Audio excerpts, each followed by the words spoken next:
Hey, Taylor County. I'm Alex Runneman here with the Living Unleashed podcast from Unleashed Tiger, and I'm here with Luke Shay. Luke, thanks for coming on the program.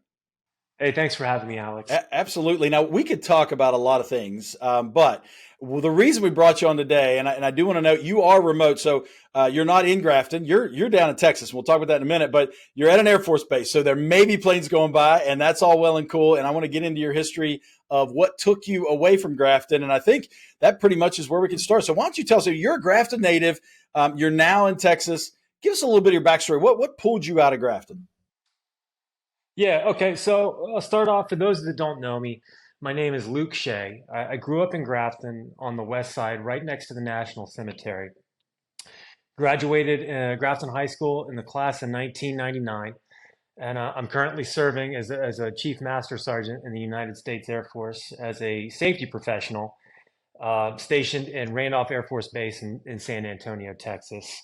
My wife, Jennifer Hartwell, now Jennifer Shea, she grew up a good portion of her childhood in Grafton as well. And we have two boys that were born in Germany, but we still have a lot of our family is still back in Grafton. Um, Alex, as far as what led to my departure from Grafton, I joined the Air Force in 2004. Again, I graduated in 99. I joined the Air Force in 2004. I had some college at that point, but I hadn't graduated. And I felt like I was kind of floating and I wanted something more.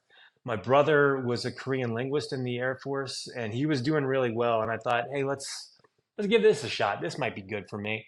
I never intended to do a day over 4 years in the Air Force. I thought 4 years and I'm out. I'm going to learn a job. I'm going to gain some experience, get the GI Bill, and then punch. But every decision point, every step along the way, it's just made sense for us to stay in, and it's been a blessing for my family to be in the Air Force for the 19 years and some change now. Yeah, that's great. The military service, if you haven't experienced it, it is challenging, of course, but it can be very rewarding. I was right at my 9 years. Do I re up or not? If I re up, I'm staying in for the long haul and bailed out. But I Absolutely. was always told go in the Air Force. Right now, I went in the Army, and the Air Force, the accommodations, the food, all of that's much better, right? So they say. So Yeah, they so they say. say. Awesome. Hey, so the reason you're on here, and I appreciate that intro, and I'm sure we'll get into more of that. And I know lots of folks here in Grafton know you, know your name, see you on active on Facebook, and we're going to get into that. But the reason we're here today, kind of a couple reasons. One, I want to really talk about the ornament that Unleashed Tiger is selling that it was really your brainchild to reboot that. But even just taking back a little bit again, you're here, you're from Grafton, you've moved away, you've got a great career in the Air Force, you're growing a beautiful family, you're loving life, but you're still connected to Grafton. I mean, how does that work? I mean, what's really kind of kept you come back? I know you got family here, but lots of people have family here and they just pop in on holidays and roll out. So what really pulls you back and keeps you connected here? Right out of the gate, you hit the big one. Both my family and my in-laws are still in Grafton, and some other family as well. So even though we've lived in Portugal and Germany and Boston and Mississippi and England and Texas, we always have that centralized hub to come home to in Grafton, West Virginia. And there's something magical about that. And I'll probably touch on that a little bit more later. Uh, so there's that's one aspect in how I stay connected. Uh, the other one is through social media, and I know a lot of people out there probably social media. And there's pros and there's cons. There's good and there's bad, as there is with anything. But I feel like Grafton has kind of always had a pretty strong social media presence. Years ago, before Facebook was even popular, there was a forum called Topics, which is kind of like Reddit. It's kind of like Reddit, but like each small town had a topics forum. Grafton's was just a cesspool. It was bad. It was extremely negative complaints. Um, it was not good. Most of the topics would not even be publishable on an Unleashed Tiger podcast for me to talk about. Right. Once Facebook caught on in popularity, they had a few good uh, social media forums, and there was one in particular that I would post on whenever I had a topic, something I wanted to share. an idea, a thought, an old picture I came across. There was one I would post on, and I forget what it was I posted. One time I posted something, and I noticed a week had gone by without approval, 2 weeks had gone by without approval. So I reached out to the guy that I knew was the moderator, and I said, "Hey, man, I don't know if I broke any rules with this post or whatever. Just checking in to see." And he informed me that he was no longer the moderator. He had too many social media forums, and he just let it go. So I was like, okay. So I logged into that page, and it allowed me to make myself the moderator. It was just kind of living in moderator purgatory. So I made myself the moderator of that particular the Grafton, West Virginia, USA Facebook page, and being a moderator for that is in a lot of ways helped me stay connected to the pulse of a lot of things that are going on in Grafton. Yeah, that's awesome. So let's yeah, boy, I had forgot all about topics. That was a hey, what do you think about this terrible topic? And then lots of people got in and said terrible things about it. It's just oh wow. But It was personal attacks. It was yeah, ugly. yeah. But So. to your point, social media and I've got my challenges with it as well, but it is a technology that boy can be used. I mean, you think about staying connected and all those things. Humans, man, we learn fire, we learn things and then we use them against each other, but we also could still use them to keep warm and safe and all that. Social media is no different. It does have its values, and I'd like to think as a society we're maybe learning a little bit. And you got AI rolling right around after that, so whew, here it comes, right? Hey, so let's talk about this ornament. So, if you would have had on your bingo card a couple of years ago that Luke Shay and Alex Redmond will be on a podcast talking about an ornament, a Christmas ornament, that would have been huge because I would not have seen that coming. But here we are. So let's talk a little about what it is, how we got here, and what's next. Okay, so I'll start the story from the beginning. Going back to when I got married, which was May of 2008. We had a Grafton wedding. We had our wedding in the Mother's Day Shrine, and we had our reception in the what was then the B&O Railroad Heritage Center in the B&O passenger station. And it was beautiful. It was an awesome place to have an event. But because it was, I believe, through Vandalia, they ran the B&O Heritage Railroad Station, which was kind of like a museum. Kind of, they had a gift shop in there, and one of the items they had in that gift shop was an ornament of the B&O, and it was I was stunned at how nice it was. I remember thinking, well, we got to get this to commemorate. We had our wedding reception here. Obviously, this is very important to us. So we purchased this ornament after having our wedding reception there. And Christmas ornaments kind of became the thing in our military travels. One of the things that we collected throughout our travels. The other is refrigerator magnets, right? Refrigerator magnets, you walk by that 100 times a day, and you kind of see it. They make good conversations at dinner parties. But Christmas ornaments are kind of unique in that you almost forget you have them 11 months of the year, and then when you're getting them out, you put them on the tree. It's like, oh man, I forgot about our trip to Gibraltar, or our trip to the Mystery Hole in Anstead, West Virginia. Those little things. It brings up memories. So it's always a kind of nice way for us to remember those events of our life. And as I was a moderator on this Facebook page, I was putting it on the tree. It was November 25th. I took notes here. November 25th, 2018. I posted a picture of me putting this ornament on my tree, the B&O ornament on my tree. And there was a lot of comments, and people liked it, and they thought it was nice. And I remember, like in the narrative on that post, I wrote something about, "Hey, this would be cool. This would be cool if there were a series of Grafton themed ornaments, like one every year." I didn't think I would be the person, kind of heading that up, but I just thought it would be cool. Like they would do it, like this Yeah. that mysterious person that, like, why don't they do this? I thought, they would do that. But yeah, people generally took well to it. In a couple years, flash forward a couple years, I ended up joining the Unleashed Tiger board. Heather Hudson had reached out to me about joining the board. They had some big projects coming up. They were looking to expand the board, and she kind of gave me an outline of what the mission was, addressing high level needs, deficits within the community, looking at categories of economic vitality, community governance, culture and education, sustainability.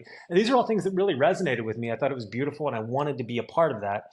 So I was very fortunate, and I'm very grateful, Alex, to be associated with this organization. And I only say that because it's critical as we go forward in this ornament story. December 3rd, I posted the ornament again on the Facebook page. December 3rd, 2022. Posted the ornament again. And I put it on.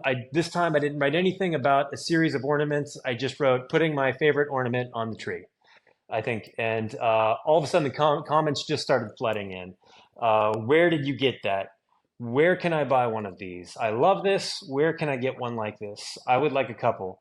Yep, gonna need at least two of these as well. So they over and over and over, all of these comments were just they were coming in. We had an Unleashed Tiger chat group where we discussed Grafton things and just about anything and really, but kind of tongue in cheek, I said, hey, in that chat group, I said, hey, we should have, some of these B&O ornaments. We should, produce more and then maybe sell them as an Unleashed Tiger project. And it didn't take long from that tongue-in-cheek idea to kind of turn into a feasible plan, just kind of thinking about things. Um, so I still had the box from the Railroad Heritage Museum. I looked on the back. I saw the manufacturer. I looked them up on Google. I sent them an email. I said, "Hey, I've got this ornament. I would love to have more produced. Our town is begging for more." They said, "Absolutely, we can do it."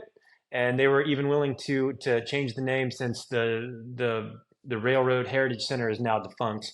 We thought it'd be more appropriate to say, B&O Passenger Station, as we all know it. We changed the name to that and we were good to go. We weren't sure at that point. We knew it could be done, right? We had the manufacturer, they had the template, we had the design, but we weren't sure. It's like, how many of these things can we sell? People on Facebook might say they want this thing, but how many of these things can we genuinely sell at the end of the day? We decided, we kind of looked at the numbers and we said, okay, 432. I know it sounds arbitrary, but they kind of come in tiers in which you buy them. And we ended up on 432. It seemed like a good economical choice for us, and that we would feasibly be able to sell this many ornaments, maybe. Uh, so that's what we purchased. We put them on sale on December 13th, 2022. That's 10 days after I made that post. We put these things on sale December 13th, 2022. And we sold 126 in the first day. 126 of these things. Like, people were hungry for it. So I think that was the moment that we realized that maybe this is a project that's bigger than just this one ornament. Maybe this is something we could do a series of ornaments, different landmarks throughout Grafton, different things throughout Grafton, one a year, every year, and this could be successful and something that people genuinely look forward to and want. And the thing about this was never I mean, it does make some money, but this is not a huge money maker, right? This is more about community pride, and it falls right in line with Unleashed Tiger principles of community, culture, and education, which was important to us. It's consistent with the pillars of our mission. Yeah, I'm glad you mentioned that.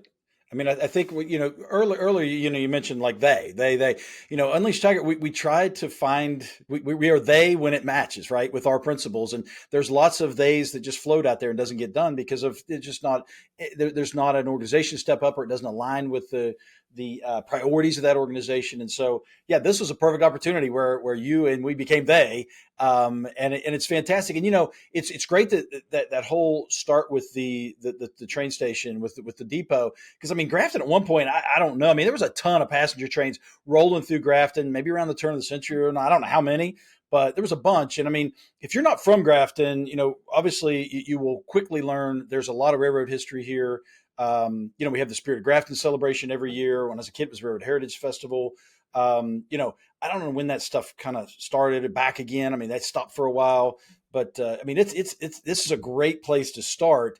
But to your point, you wanted to kind of carry it on. Okay, what's next, right? And I think that's really an interesting story because the appetite's there, the interest there, and it's been a great. The community's loved it. It's just a fun thing, right?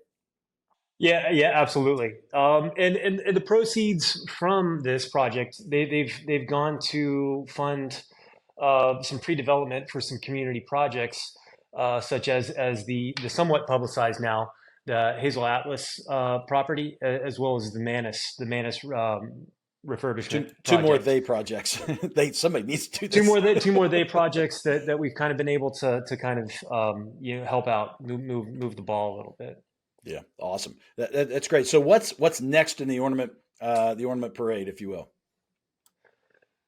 So the ornament for this year is the Willard Hotel, and we kind of debated the same Unleashed Tiger chat group. We got to be like, well, what are we doing now? And there's several that we could have chosen from, but coming off of the B&O, we thought it was appropriate to do the Willard, and you can see I have my Willard to the left of my B&O.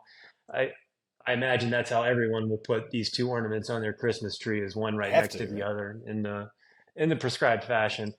Yeah, so it made sense. That was the next one we chose, the Willard.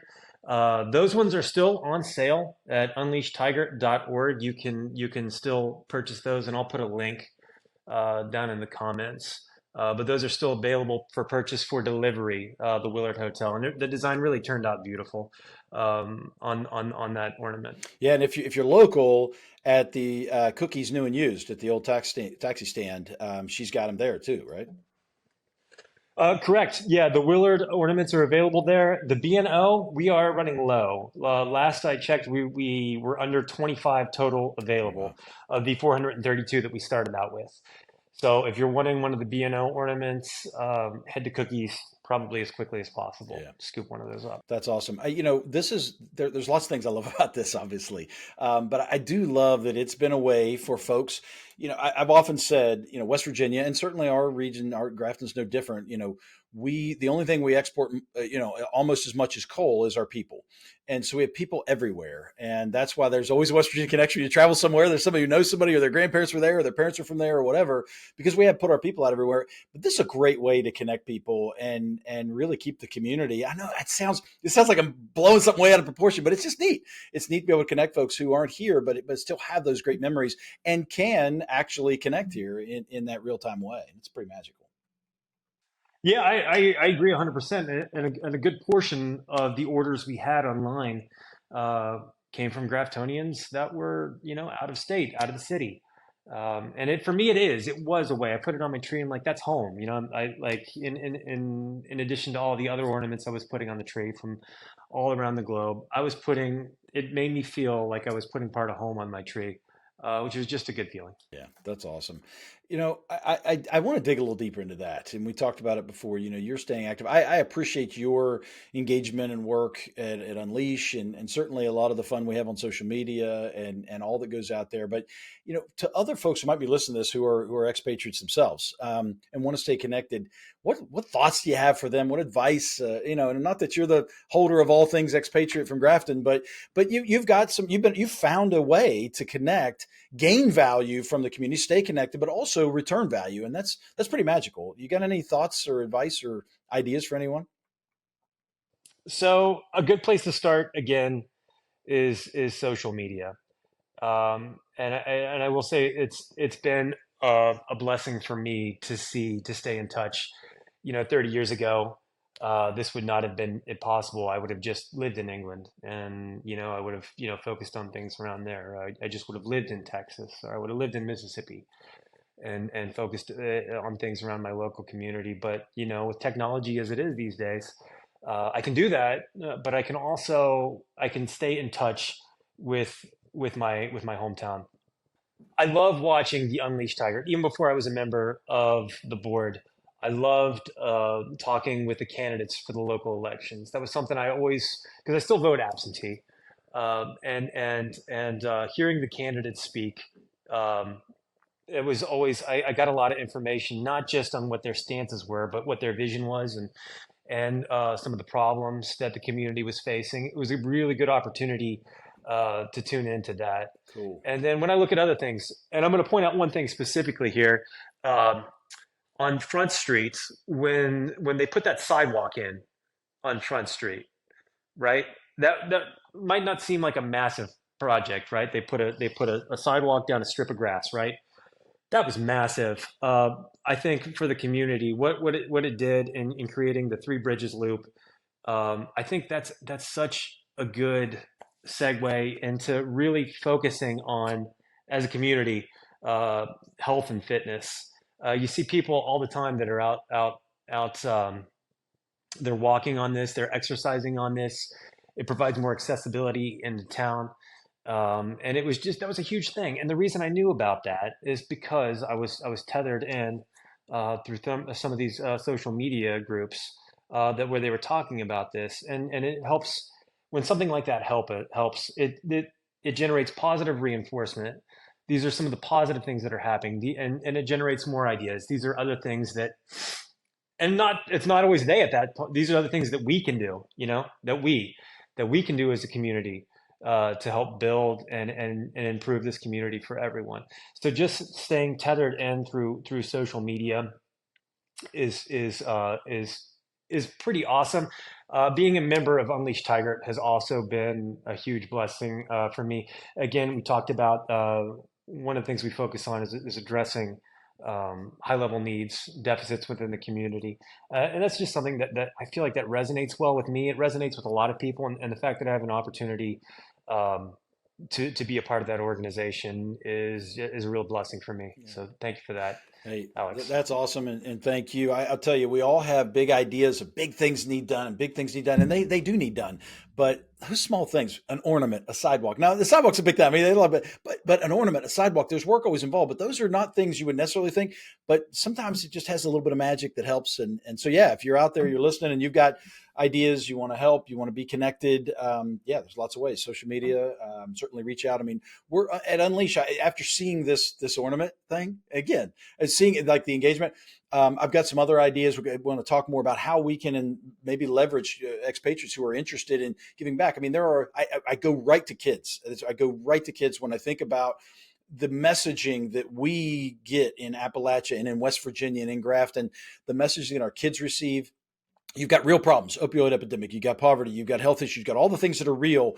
And then messaging on top of that makes it really hard. And, I'd love to connect with some expatriates who can help, in that way. I'm not necessarily asking for money, but just a way to help messaging right back. And so to that point, I want to ask you a question. And I found this in my own life. You're certainly, I mean, you've had some great accomplishments in the U.S. Air Force. It's fantastic.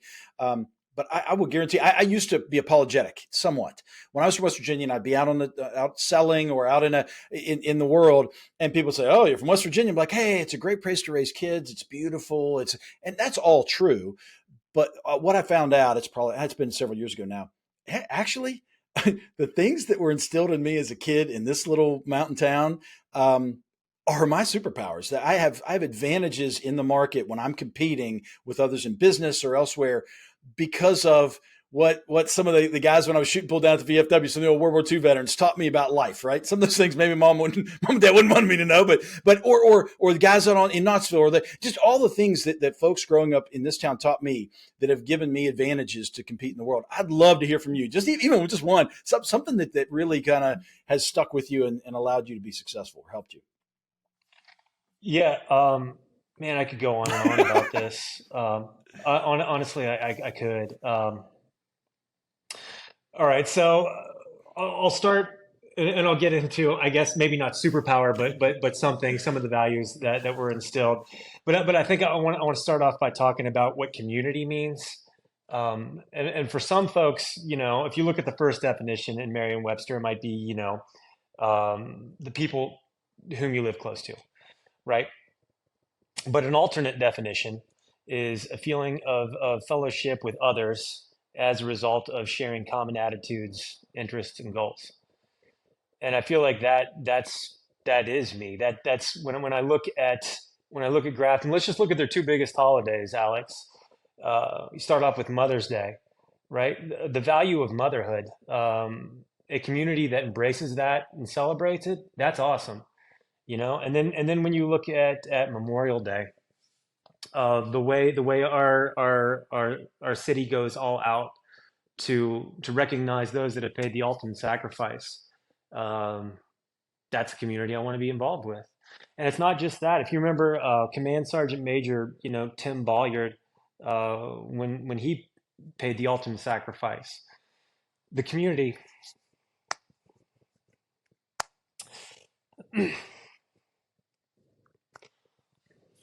They showed up in a big way, and the people that didn't even know him came out for that procession Mhm. to see him to the cemetery because that's what we do. That's right. And I'm sorry, Hey, it's you know but what, that's we know honor, we know sacrifice, and yes, sir. that's a big thing, no question. And that's a community I want to be involved Yeah. with. Those are the values. That's what I want to be involved with. Um, and so, yeah, to answer your question, that's to me that's how I see myself tethered in. Yeah, that's awesome, man. And when it comes to the superpower that I got from being a Graftonian, from growing up in this community, I look at those values, but then I also look at in a lot of senses, some might consider Grafton to be an underdog, Hmm. right? Hmm. So I don't know about a lot of other people, but when somebody tells me I can't do something, I want to do it. I want to do it That's an even more, invite. you That's know, right. right? I want to, if somebody thinks that I can't accomplish something, I want to accomplish it even more. And growing up in Grafton, and it was my, not just my family, but also, a lot of my teachers, when I wasn't meeting what they believed to be my potential, they let me know. And there was a commitment to excellence, and there was a commitment to achieving what you ought to be achieving. And I took that with me, like that still I carried that with me throughout my tenure in the Air Force. And I maybe not call it a superpower, but I would definitely say it's something that I took from my hometown.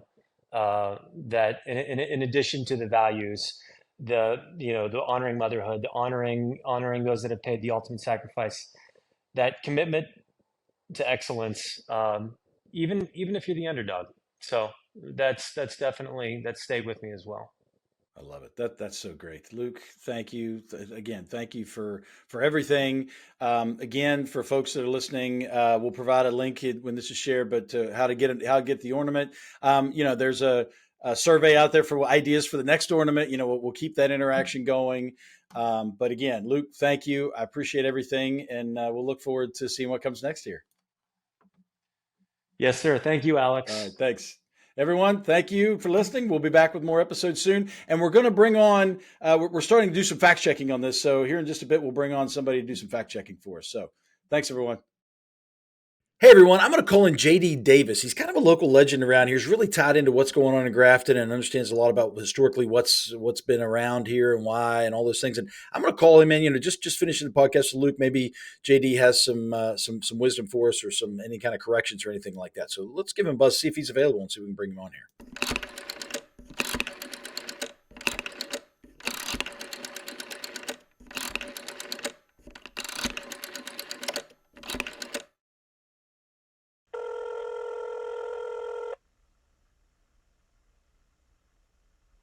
Okay, I hope he's available. I don't know. I know he was up negotiating with the Sheet Brothers to maybe get a couple different sheets in Grafton here, but maybe he's back. Maybe he's still traveling. We'll see.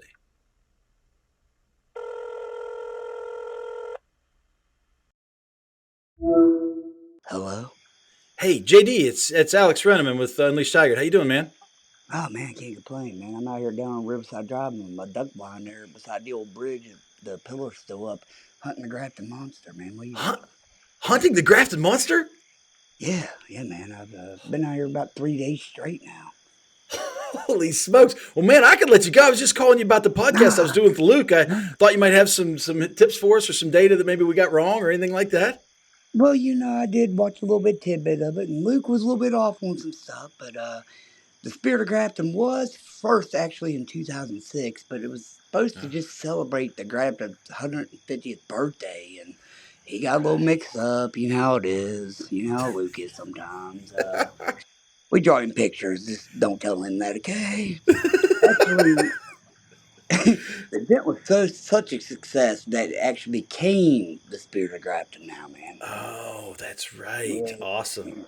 yeah, Okay. it's all right. Luke it happens to Luke sometimes, man. Well, it's a great event. We're so glad we have it every year. Oh, It's awesome. 100%. Hey, man, I got to go, man. I see him coming over the top of the hill here. I got to go. All right. Good luck. Thanks, JD. See you, man. Well, there you have it, everyone. That's JD Davis out on the prowl looking for the Grafton Monster. Sounds like he spotted it. Maybe we'll have something in the headlines tomorrow. I don't know. But anyway, thank you all for listening, watching, whatever it is you do, how you consume this. And thank you all for being followers of Living Unleashed and Unleashed Tiger. Thanks, everyone.